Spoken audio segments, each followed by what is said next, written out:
Conta para a nossa audiência o que pode acontecer com os pais que não imunizarem os filhos, hein?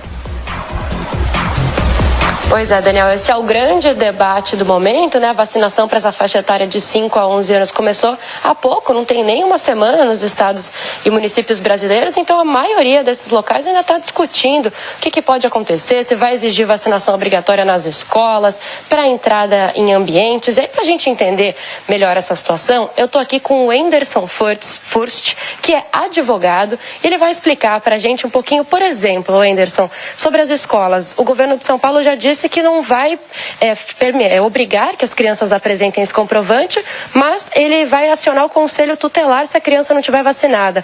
Pode isso? O que acontece a partir daí?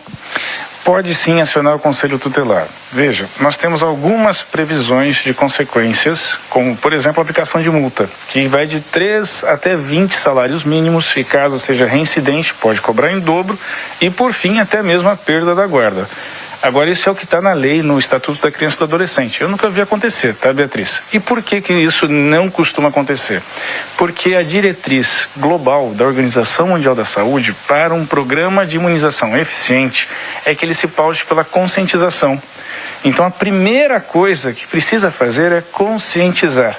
Isso que a gente está vendo já aconteceu muito tempo atrás, não só na revolta da vacina aqui no Brasil, mas na primeira vacina no mundo, contra a varíola. Aconteceu o mesmo debate que nós estamos tendo hoje. Por isso, desde aquela época já sabe que a primeira coisa importante é conscientizar.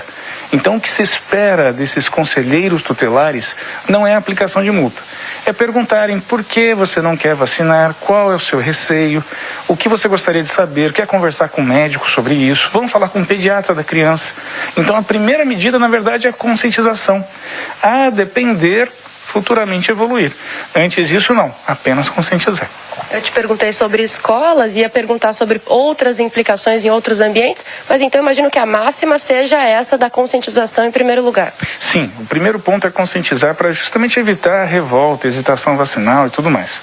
É possível ter outras consequências, Beatriz. Por exemplo, é possível que algum concurso estadual, municipal, exija que seus candidatos aprovados apresentem a carteira de vacinação das crianças, não apenas com aquelas vacinas obrigatórias, mas também com a vacina para a Covid.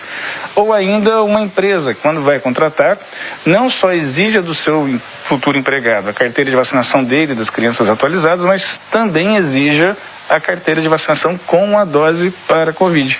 Então pode ter algumas repercussões indiretas que a gente não imagina agora de cunho trabalhista. Ou ainda, por exemplo, para ir ao shopping. Pode ser que um shopping comece a exigir passaporte vacinal. Eles já têm autorização para poder fazer isso.